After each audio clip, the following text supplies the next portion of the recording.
اعوذ باللہ من الشیطان الرجیم۔ پناہ مانگتا ہوں میں اللہ کی شیطان مردود سے۔ بسم اللہ الرحمن الرحیم۔ اللہ کے نام سے جو بڑا مہربان نہایت رحم فرمانے والا ہے۔ اذ یغشیکم النعاس امنة منه وینزل علیکم من السماء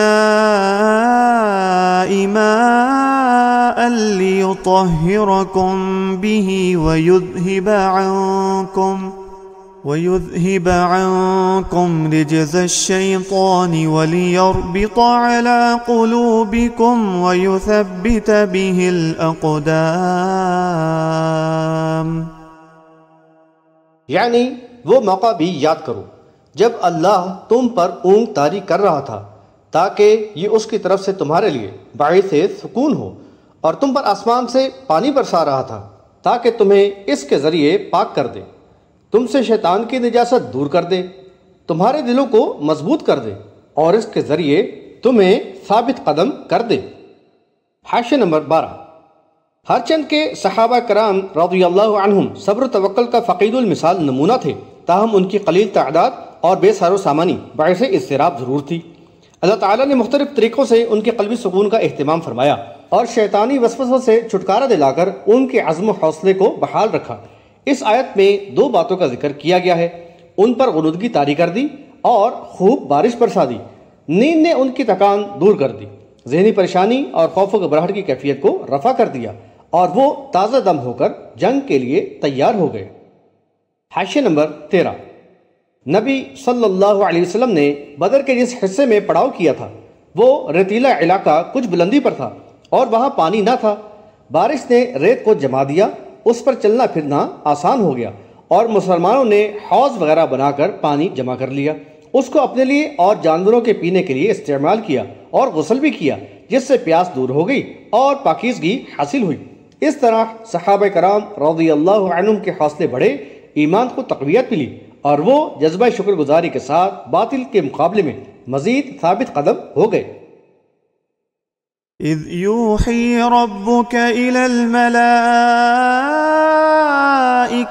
انی معکم فثبتوا الذین آمنوا سألقی فی قلوب الذین کفروا الرعب فاضربوا فوق الأعناق واضربوا منهم كل بنان۔ اور یعنی اے نبی وہ وقت بھی قابل ذکر ہے جب تیرا رب فرشتوں کو حکم دے رہا تھا کہ میں تمہارے ساتھ ہوں، تو تم ایمان والوں کے قدم جمائے رکھو، میں کفار کے دلوں میں رعب ڈال دوں گا، تم ان کی گردنوں کے اوپر ضربے لگاتے جاؤ اور ان کے ایک ایک پور پر چوٹیں لگاتے رہو۔ حاشیہ نمبر 14۔ اس کے ساتھ ہی اللہ تعالیٰ نے وعدے کے مطابق ملائکہ کو پے در پے میدان جنگ میں نازل کیا اور ان کو احکامات دیے کہ ایمان والوں کو ثابت قدم رکھیں اور کفار پر بھرپور چوٹ لگائیں۔ آیت میں کفار کے دلوں میں رعب ڈالنے کا بھی ذکر کیا گیا ہے، اور یہ بھی ایک حقیقت ہے کہ جو گروہ میدان جنگ میں اپنے حریف سے مرعوب ہو جائے وہ پسپائی اور ذلت آمیز شکست سے دوچار ہو کر ہی رہتا ہے۔ اس طرح کفار کے حوصلے پس کر کے فرشتوں کے ذریعے چوٹ لگائی گئی، اور اہل ایمان نے بھی ان کو خوب قتل کیا اور قید بھی کیا۔ ذلك بأنهم شاقوا الله ورسوله ومن يشاقق الله ورسوله فإن الله شديد العقاب۔ یہ اس لیے کہ انہوں نے اللہ اور اس کے رسول کی مخالفت کی، اور جو اللہ اور اس کے رسول کی مخالفت کرے تو بے شک اللہ تعالی سخت سزا دینے والا ہے۔ ذَلِكُمْ فَذُوقُوهُ وَأَنَّ لِلْكَافِرِينَ عَذَابَ النَّارِ۔ پس چکھو یعنی اس کا مزہ، اور کافروں کے لیے تو یعنی انجام کار جہنم کا عذاب بھی یقینی ہے۔ حاشیہ نمبر 15۔ حالات پر تبصرہ کرتے ہوئے فرمایا کہ کفار نے انتہائی ضد و ہردرمی کے ساتھ دعوت کو جھٹلایا اور اللہ کے رسول صلی اللہ علیہ وسلم اور اہل ایمان کو ستایا۔ ظالموں نے مکے میں ان کو اذیتوں اور جور و ستم کا نشانہ بنایا، تو ان کو معلوم ہو کہ اللہ و رسول کی مخالفت کرنے والے کو اللہ تعالیٰ سخت سزا دیتا ہے، چنانچہ ان کو رسوا کن عذاب سے دوچار کیا گیا۔ ملائکہ اور اہل ایمان کے ہاتھوں ان کی خوب درگت بنی، 70 مارے گئے اور 70 قیدی بنے۔ ان کو یہ بھی بتا دیا گیا کہ یعنی فی الوقت تم اس عذاب کا مزہ چکھو اور یاد رکھو کہ یعنی بالآخر کافروں کے لیے جہنم کا عذاب یقینی ہے۔ يا أيها الذين آمنوا إذا لقيتم الذين كفروا زحفا فلا تولوهم الأدبار۔ اے ایمان والو، جب لشکر کفار سے تمہارا آمنا سامنا ہو تو ان کے مقابلے سے کبھی پیٹھ نہ پھیرنا۔ ومن يولهم يومئذ دبره إلا متحرفا لقتال أو متحيزا إلى فئة فقد باء بغضب من الله ومأواه جهنم وبئس المصير۔ اور جو مقابلے کے دن ان سے پیٹ پھیرے گا سوائے اس کے کہ یعنی جنگی حکمت عملی کے طور پر لڑائی کے لیے یعنی کچھ پینترا بدلے، یا یعنی اپنی فوج کے کسی دوسرے دستے سے مل جانے کے لیے جگہ تبدیل کرے، تو وہ اللہ کی غضب کا شکار ہوگا اور اس کا ٹھکانہ جہنم ہوگا جو بری لوٹنے کی جگہ ہے۔ حاشیہ نمبر 16۔ یہاں اہل ایمان کو سخت تنبیہ کی گئی ہے کہ میدان قتال میں جب کفار سے آمنا سامنا ہو تو ان کے مقابلے میں پیٹھ ہرگز نہ پھیریں۔ یہ اللہ کی نظر میں سنگین جرم اور بڑا گناہ ہے، اور اس کے مرتکب پر اللہ کا غضب ہوگا اور جہنم اس کا ٹھکانہ ہوگا۔ نبی صلی اللہ علیہ وسلم نے تولی یوم الزحف یعنی مقابلے کے دن پیٹھ پھیرنے کو 7 موبقات یعنی 7 ہلاک کرنے والی چیزوں یعنی کبیرہ گناہوں میں شمار کیا ہے۔ بحوالہ بخاری کتاب الحدود باب رمی المحصنات و مسلم کتاب الایمان باب الکبائر و اکبرها۔ دراصل میدان جنگ سے جان بچانے کے لیے منہ موڑ کر راہ فرار اختیار کرنا فوج میں انتشار پیدا کرتا ہے، اسی لحاظ سے اس کو سنگین جرم قرار دیا گیا ہے۔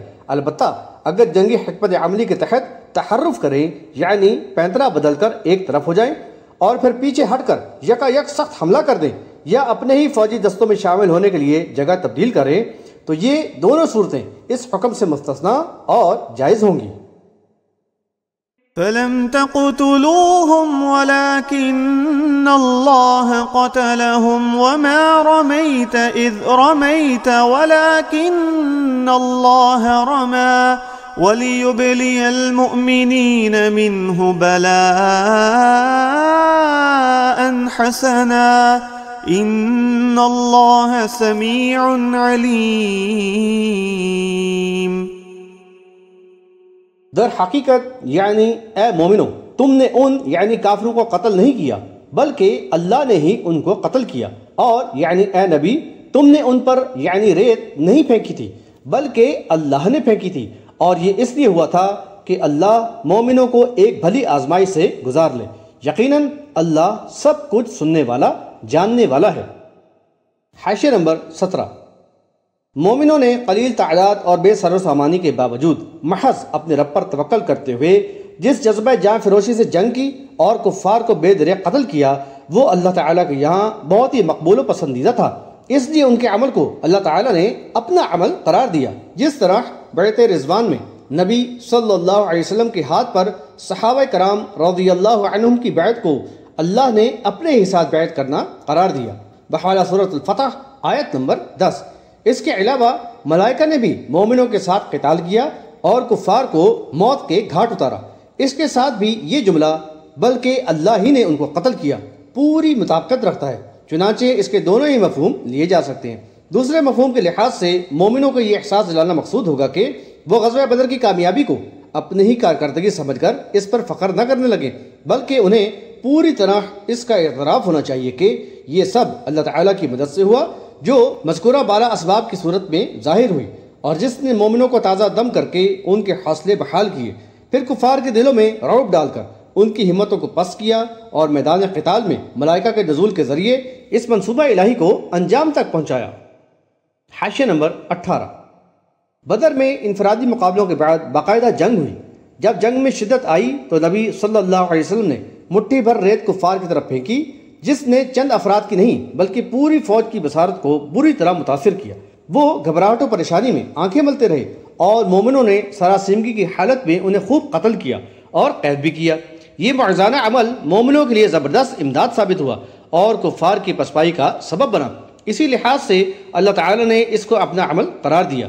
در حقیقت مومنوں کو سامان حرب سے آراستہ 3 گنا لشکر کے مقابلے میں لانا بڑی شدید آزمائش تھی، جس کا جان نثار صحابہ کرام رضی اللہ عنہم نے نہایت جرأت و ثابت قدمی سے مقابلہ کیا۔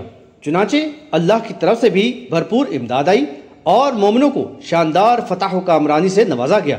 یقیناً اہل ایمان کے لیے یہ ہر لحاظ سے بے حد خوشگوار آزمائش تھی۔ ذَلِكُمْ وَأَنَّ اللَّهَ مُوهِنُ كَيْدِ الْكَافِرِينَ۔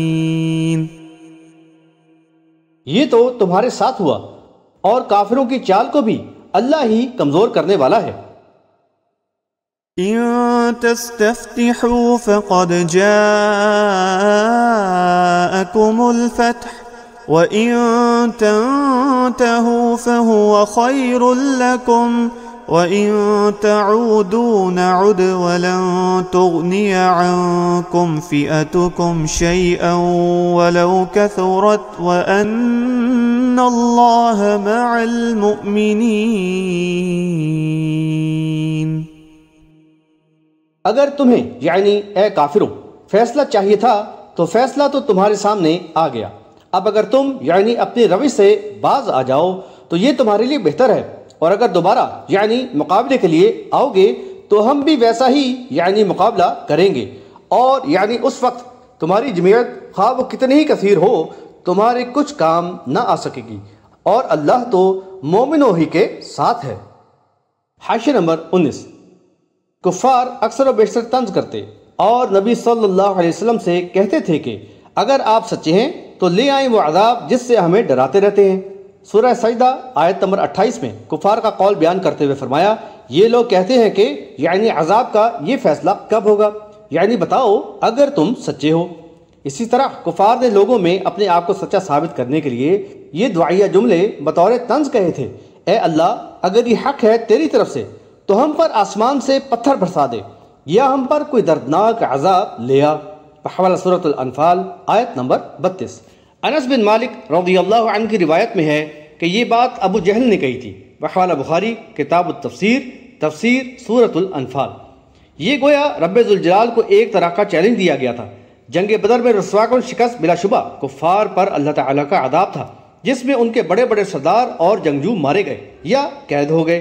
اللہ تعالیٰ نے درج بالا مافوق الاسباب ذرائع سے مومنوں کی مدد کی اور کفار کی چالوں کو ناکارہ کر دیا۔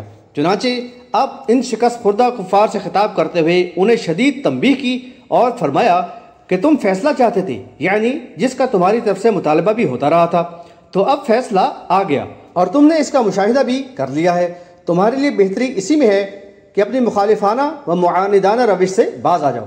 اگر تم باز نہ آئے اور اسی طرز عمل کا اعادہ کیا اور مومنوں کے ساتھ جنگ کرنے آئے تو ہماری طرف سے اسی طرح امداد آئے گی اور تمہاری سرکوب بھی کی جائے گی۔ پھر تمہاری کثیر سے کثیر تعداد بھی اللہ کی پکڑ سے بچانے میں تمہارے کام نہ آئے گی۔ یہ بات یاد رکھو کہ اللہ کی مدد ہمیشہ مومنوں کے ساتھ ہوتی ہے۔